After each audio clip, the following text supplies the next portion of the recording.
dari sisi medis untuk ulama supaya para ustadz dan ustazah ini bisa memasukkan pesan-pesan menyusui dalam dakwahnya. Jadi karena kami tahu bahwa ibu-ibu kan datang ke pengajian gitu ya, oma-oma, nenek-nenek gitu ya. Nah kalau mereka dengar dari ulamanya yang ngomong, dan mudah-mudahan pesannya juga bisa nyampe gitu. Jadi akhirnya ibunya kebingungan, tidak percaya diri, belum lagi kalau ada sayangnya masih terjadi nih di fasilitas kesehatan, di tenaga kesehatan, masih ada yang diam-diam punya konflik kepentingan dengan industri. Jadi ASI itu spesifik kebutuhan anak saat itu. Bahkan anaknya diare, ASI ibunya akan lebih banyak airnya supaya anak itu lebih cepat sembuh diarenya.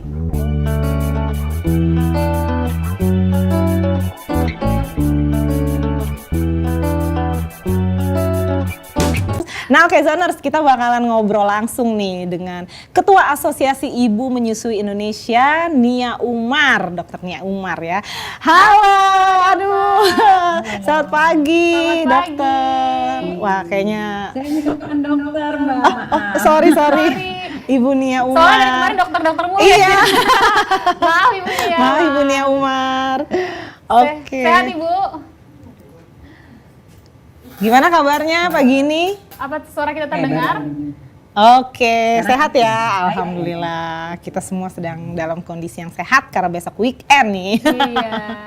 Langsung aja nih Bu, sebenarnya apa sih yang dimaksud dengan Pekan Menyusui Sedunia dan mengapa momen ini penting nih buat para ibu di Indonesia? Oke, Pekan Menyusui Dunia itu adalah sebuah kegiatan yang dilakukan di dunia, sedunia, makanya disebut Pekan Menyusui Dunia ya. Dengan setiap tahunnya, setiap tanggal 1 sampai 7 Agustus, dan itu dilakukan ada tema-temanya gitu. Jadi tahun ini kebetulan temanya berkaitan dengan isu lingkungan, bagaimana memberikan dukungan menyusui sebagai memprioritaskan menyusui untuk bentuk keberlanjutan, kesinambungan dan lingkungan yang baik gitu. Jadi kaitannya ke lingkungan. Jadi karena memang menyusui kan gak ada limbahnya gitu. Jadi memang pengen ada penekanan untuk menyebarkan informasi ke masyarakat, ke halayak luas, pentingnya menyusui, manfaatnya, resikonya kalau nggak nyusui. Nah ini kesempatan yang dipakai selama 1 sampai 7 Agustus di seluruh dunia untuk kita terus campaign tentang menyusui. Lebih kencang campaignnya lah kalau tanggal 1 sampai 7. Temanya apa ini Bu, kalau boleh tahu Ibu Nia? Boleh disampaikan kepada Kezoners? Temanya adalah prioritaskan menyusui, jadi memprioritaskan menyusui untuk kebersinambungan lingkungan yang baik. Jadi untuk tentunya untuk mengingatkan pentingnya menyusui untuk lingkungan, untuk environment. Oke, Ibu bicara tentang pentingnya menyusui nih, Bu. Bagaimana dengan beberapa momi-momi nih yang ASINya tidak keluar dan tidak bisa menyusui dengan maksimal? Itu gimana tuh solusinya? Jadi ini fenomena yang sebenarnya juga mendunia. ASI tidak keluar ini tidak hanya di Indonesia, tetapi yang unik tidak dialami oleh keluhan-keluhan ini tidak dialami oleh mamalia lainnya sepertinya. Karena kita jarang mendengar ada mamalia lain yang kekurangan ASINya. Betul. Karena mungkin tidak bisa disampaikan secara lisan ya. Iya. Tetapi kebiasaannya adalah mamalia lain di dunia ini biasanya kalau habis melahirkan tuh selalu bareng sama ibunya ya. Kita kalau melihat anak kucing misalkan ya, habis melahirkan, dia pasti klon-klonan tuh sama anak kucingnya ya, berapa ekor itu ya, berderet-deret gitu kan. Nah, tetapi kalau mamalia yang manusia nih satu ini, kalau habis melahirkan biasanya ibunya di kamar istirahat, bayinya dipajang di baby show, ruangan sendiri, betul? Begitu? Betul. Itulah kenapa yang menyebabkan salah satunya ASINya nggak keluar, karena ibunya nggak kelon-kelonan sama bayinya. Bayinya dipisah di ruangan bayi, padahal sebenarnya semua mamalia yang lahirnya sehat, bugar, ibunya juga sehat-sehat saja, tidak perlu dipisahkan. Baru lahir, ditaruh di dada ibunya, skin to skin contact selama minimum 1,5 jam. Lalu bayinya boleh dibersihkan, boleh dilihat, diperiksa, boleh habis itu dibalikin lagi ke mamanya. dan mereka bisa sekamar terus rawat gabung.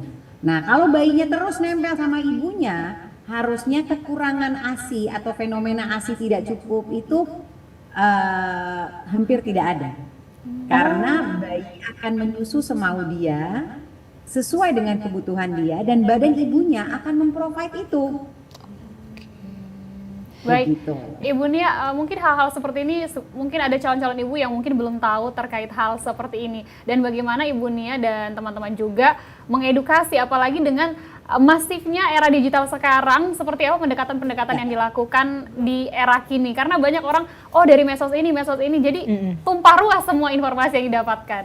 Ya, betul sekali. Jadi kayaknya kayak pasar gitu ya di media sosial ini, kita nggak tahu mana informasi yang benar, mana yang informasi yang perlu difilter gitu. Nah, Aini alhamdulillah hadir kita ini udah tahun ke-18 kita ada, dan medsos selalu menjadi salah satu ujung tombak kami untuk berkampanye. Dulu waktu rame Twitter yang sekarang X itu kita juga dulu cukup gencar di sana, tetapi karena seiring dan perkembangan zaman sekarang lebih banyak di Instagram gitu. Kita juga main di Instagram, pindah ke sini. Jadi kita melihat kampanye menyusui itu memang perlu dilakukan dari berbagai lini.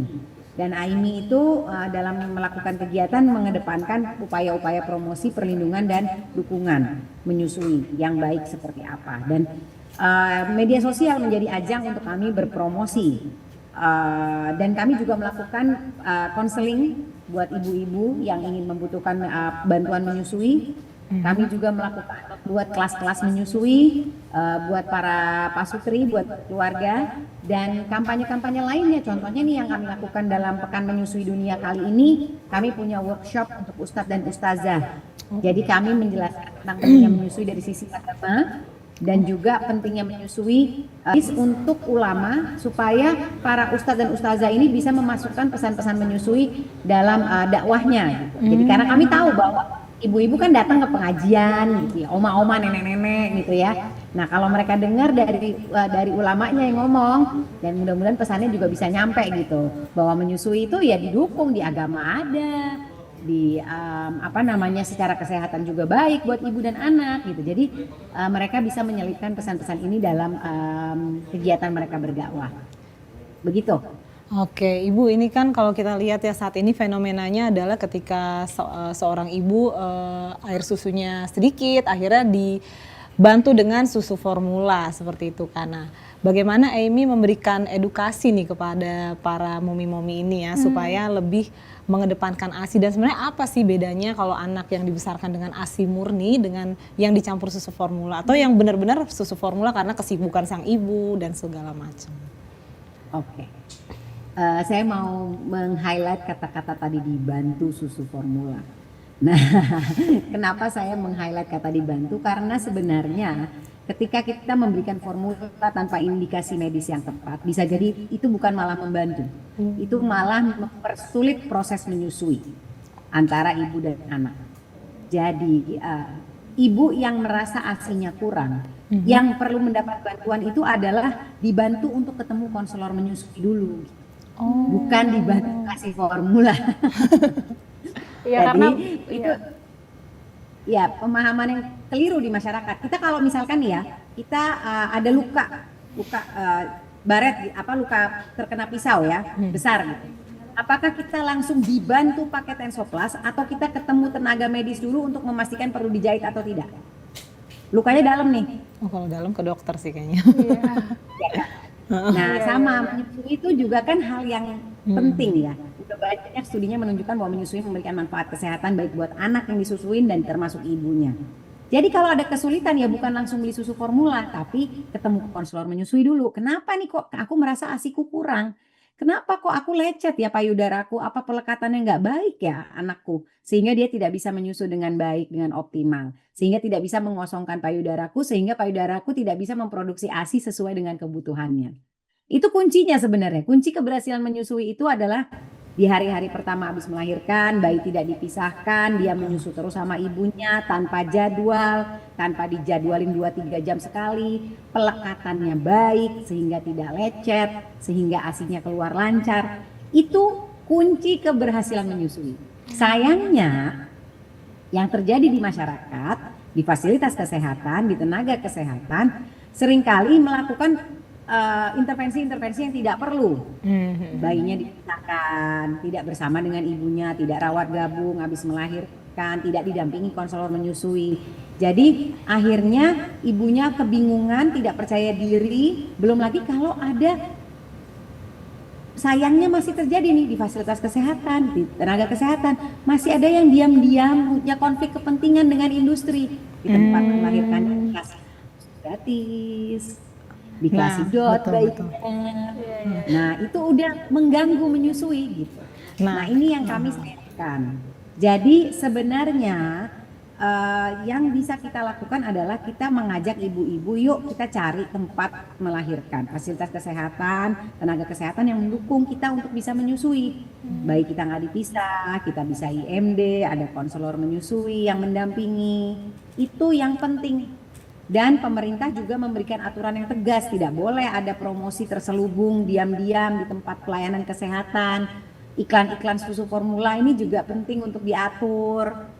Jadi menurutku memang menyusui itu isunya besar, isu yang kompleks, lintas sektoral, dan juga kadang-kadang suka dianggap sepele sayangnya, nggak dianggap menjadi prioritas. Padahal sebenarnya untuk generasi masa depan menyusui itu sangat penting.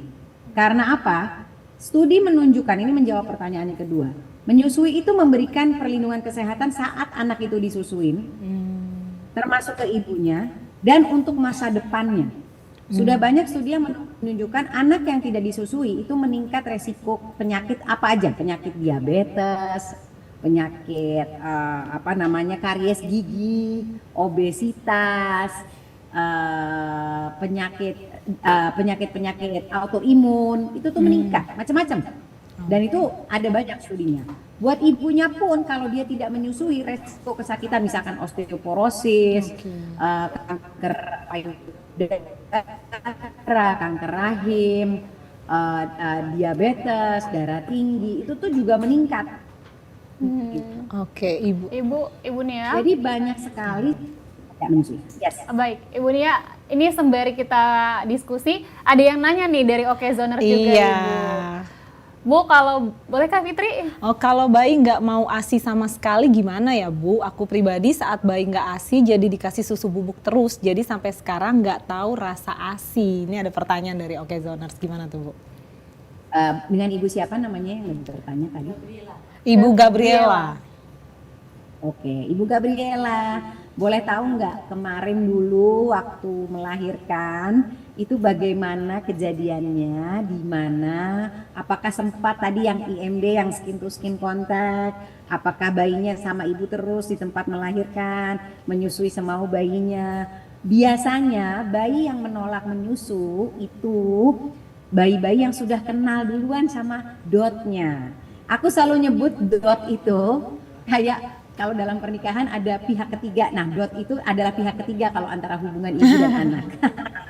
Dia sangat mengganggu karena kalau dikenalkan di awal-awal, apalagi habis melahirkan, bayi itu pintar, pasti dia kepengen dot. Kenapa? Karena dot itu dibalik aja dia, itu udah netes.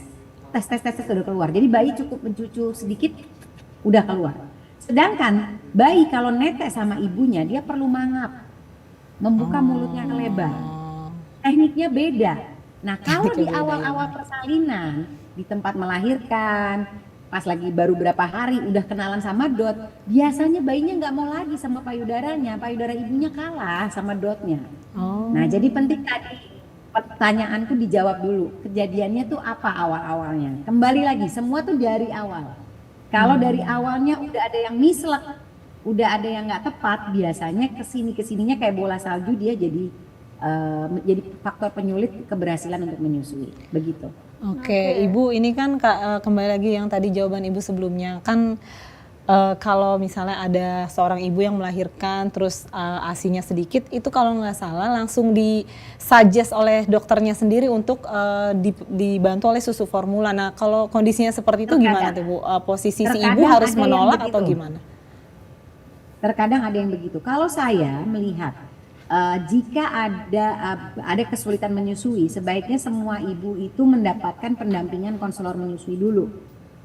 Jadi bukan lantas langsung diberikan susu formula, dilihat dulu, diassess dulu. Kenapa? Dilihat proses menyusuinya tuh seperti apa, pelekatannya bener nggak?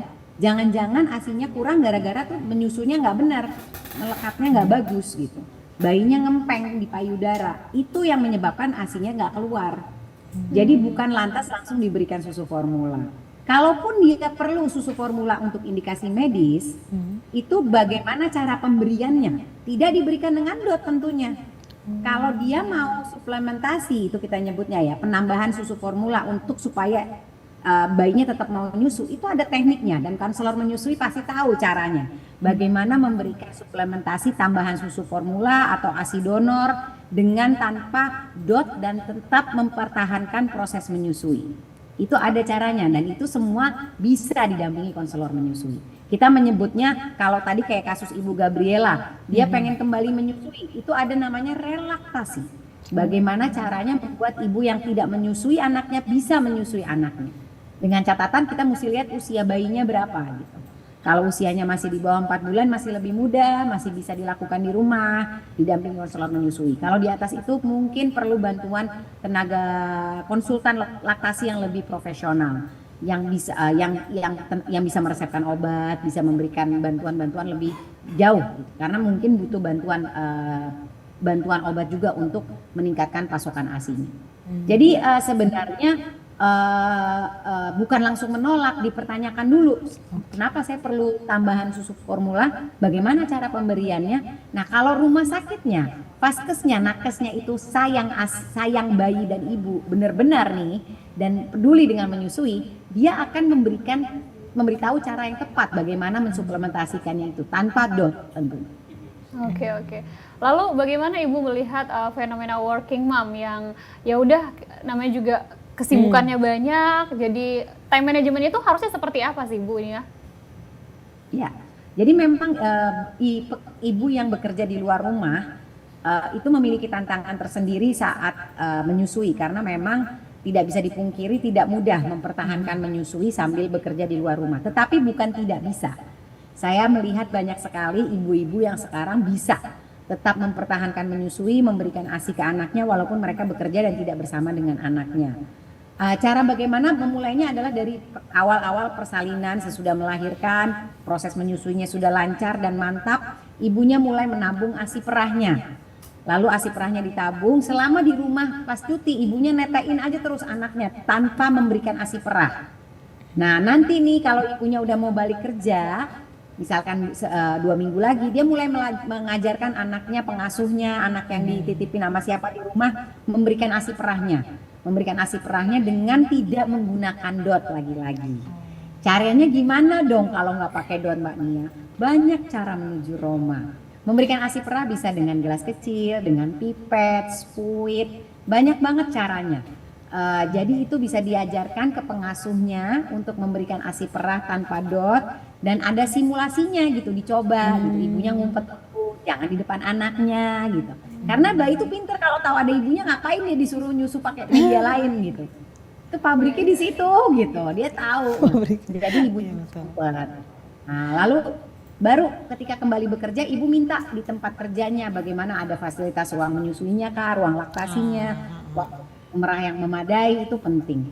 Jadi semua bisa dikondisikan. Untuk ibu-ibu yang bekerja di jam-jam yang aneh, misalkan kayak suster, dokter gitu ya, yang kerjanya malam-malam dini hari gitu ya, mungkin bisa minta ke tempat kerjanya untuk selama masih fase menyusui eksklusif atau menyusu selama 1 tahun, 2 tahun tidak mendapatkan jadwal jaga malam.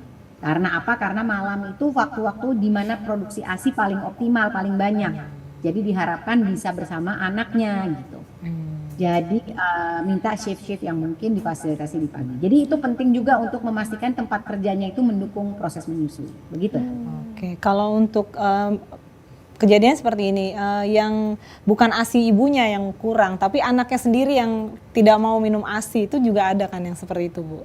Itu gimana tuh solusinya? Iya, yang tidak mau minum ASI itu biasanya kejadiannya adalah kalau dirunut ke belakang itu sudah kenalan sama tadi pihak ketiga. Pasti nggak mungkin enggak. Udah nyoba yang Karena lain ya Bu? Kalau udah, ya Iya, sekarang saya nanya deh, ada nggak mamalia lain di dunia ini yang nggak mau netes sama ibunya gitu? Oke.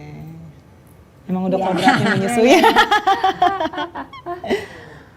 Lalu Kecuali anak sapi dipisahkan sama ibunya karena ibunya Anak mau sapi. jadi sapi perah, ya itu pasti dia kenalan sama Dot kan. iya Bu Nia, lalu bagaimana peran seorang calon ayah dan begitu juga ayah ya untuk memastikan bahwa pemberian ASI ini juga maksimal sesuai dengan apa yang tadi Ibu edukasi kepada Okezoners. Ya, penting sekali dukungan pasangan, apalagi suami ya, ayahnya si bayi ini untuk keberhasilan menyusui. Bahkan ada studi yang menunjukkan 50% keberhasilan menyusui itu ada di faktor dukungan pasangan. Wow. Jadi untungnya di Indonesia nih kita teman-teman di AI ini punya geng sebelah teman kita yang komunitas ayah ASI. Oh. Nah, komunitas ayah ASI ini sekali Ada. campaign tentang menyusui dan kami rasa ini hal yang positif dan mudah-mudahan teman-teman ayah ASI juga semakin giat berkampanye karena kami tahu kalau pasangan itu mendukung paling tidak membantu melakukan hal-hal lain, misalkan istrinya capek nih pulang kerja. Mungkin bisa dibantu yang memandikan anaknya itu si bapaknya. Tapi urusan menyusui tetap mamanya, nggak usah memberikan ASI perah kalau ada ibunya, kasih ibunya aja, gitu ya. Iya. Atau misalkan ada si kakaknya si bayi, menemani si kakaknya si bayi supaya ibu dan bayi barunya bisa bonding gitu. Nah, jadi peran bapak-bapak ini penting sekali untuk membantu keberhasilan menyusui dan tentunya membantu untuk pekerjaan-pekerjaan domestik dalam rumah ya, mencuci piring, cuci baju, bantu siapin makanan karena ibu-ibu baru melahirkan kan capek banget gitu. Jadi banyak sekali peran-peran yang dibutuhkan oleh para ibu-ibu ini buat dari bapak-bapaknya untuk membantu keberhasilan menyusui. Oke, bagaimana Ibu melihat fenomena ibu pengganti nih? Kan ada beberapa artis yang jadi ibu susu pengganti, misalnya ibu kandungnya tidak bisa menyusui karena ASINya kurang, terus dia mendonorkan ASI. Fenomena donor ASI ini gimana tuh Bu? Apa sama kualitasnya dan ini lebih baik lah daripada anaknya susu formula atau gimana? Jadi sebenarnya fenomena ibu persusuan, ibu susuan itu atau kalau bahasa Inggrisnya wet nurse ya. Itu tuh sudah ada dari zaman dahulu. Sebelum ada susu formula, ibu susuan ini sebuah profesi. Bahkan dalam agama Islam pun beberapa kali disebutkan ada Halimatus Sa'diyah yang menyusui Nabi Muhammad. Betul. Nah, dibayar, diupah untuk menyusui. Jadi dulu tuh ibu susuan tuh kayak jasa catering. Kalau di kerajaan-kerajaan, kalau dia punya uang banyak, dia bayar ibu susuan yang gemuk-gemuk, sehat-sehat gitu kelihatannya. Jadi bayarnya asal banyak gitu kan. Nah kalau yang nggak punya duit ya cari ibu susuannya ya kurus-kurus gitu karena nggak punya duit, jadi nggak bisa bayar dengan ibu susuan tadi yang gemuk. Kurus-kurus gitu. Kayak gitu terus. Nah, tetapi profesi ini hilang. Profesi ini hilang di tahun 50-60-an, era revolusi industri terjadi di mana susu formula masif diproduksi di pabrik. Nah, jadi akhirnya profesi ibu susuan ini hilang karena tergantikan oleh adanya susu formula. Nah, bagaimana dengan fenomena ASI donor yang sekarang lebih marak karena orang kan mulai memerah gitu dan punya stok ASI lebih gitu ya. Kalau di negara lain, di beberapa negara ada bank ASI yang disediakan oleh negara, disediakan di fasilitas kesehatan, di rumah sakit gitu. Nah, sayangnya di Indonesia kita belum ada bank ASI yang resmi disediakan oleh pemerintah. Jadi kalau ada donor ASI pun biasanya sifatnya yang antar ibu, yang which is kadang-kadang kami di ini tidak merekomendasikan kalau tanpa screening sebelumnya, screening kesehatan. Kenapa? Karena kami khawatirkan ada kontaminasi atau mungkin ada kondisi tertentu, kondisi medis tertentu yang ibu pendonornya tidak sadari dirinya sakit sehingga bisa beresiko pada ASI perahnya. Untuk itu kalau kami biasanya pada ibu-ibu yang punya ASI lebih, kami sarankan mendonorkannya ke fasilitas kesehatan yang bisa men-screening. Beberapa rumah sakit besar di Indonesia, di kota besar sudah ada yang menerima ASI-ASI donor yang mereka screening dan diberikan untuk bayi-bayi prematur. Jadi bukan sembarang ambil ASI orang dikasih gitu, enggak. Jadi proses screening supaya menjamin keamanan juga dan juga menjamin hubungan persaudaraan. Karena kan ada kalau dalam Islam ada perempuan. Iya. Jadi ini kalau di data akan jelas siapa penerimanya, siapa pendonornya gitu. Jadi ini semua kami harapkan bisa ada aturan yang jelas dari pemerintah soal donor ASI ini, karena kayak negara tetangga kita Singapura, Vietnam itu semua di beberapa vaskesnya sudah ada bank ASI yang resmi, dan mudah-mudahan bisa segera ada juga, karena tentu bank ASI ini akan membantu. ASI donor yang tepat diberikan dengan baik bisa membantu, apalagi pada kondisi tepat untuk bayi-bayi prematur, ibunya masih mungkin kondisinya belum siap untuk memerah, itu jelas lebih baik daripada anak itu mendapatkan susu formula. Karena resikonya susu formula itu Mbak, kakak-kakak, kalau kita perhatikan kemasannya itu ada tulisannya kecil.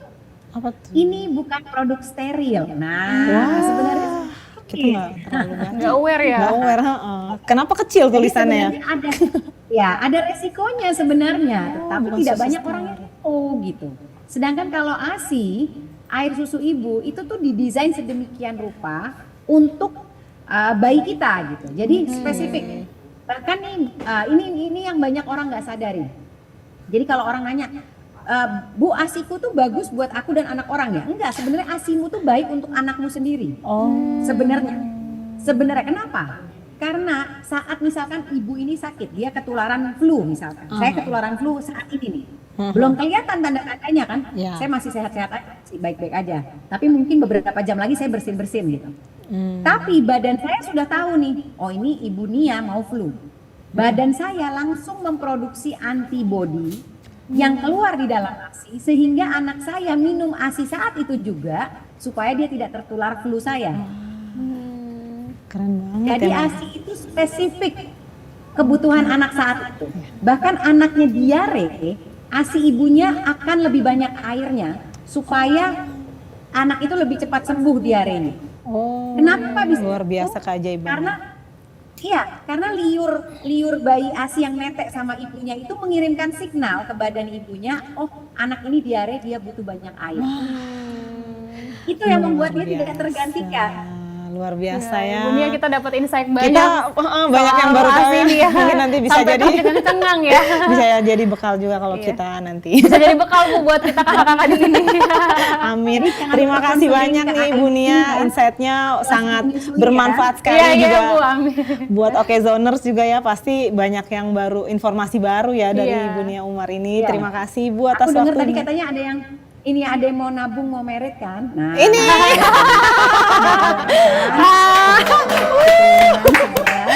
dibawa suaminya di kelas tamu Aini, tatap muka Amin nih. Ini Bu, saya nunjuk Bu. Ini juga Bu semalam baru jalan Oke Bu Ibu berdua. Nia, terima kasih banyak ya Ibu sudah bergabung di Morning Terima kasih. Zone. Sehat-sehat terus Ibu. Terima Terima kasih atas Ibu. waktunya. Selamat beraktivitas kembali.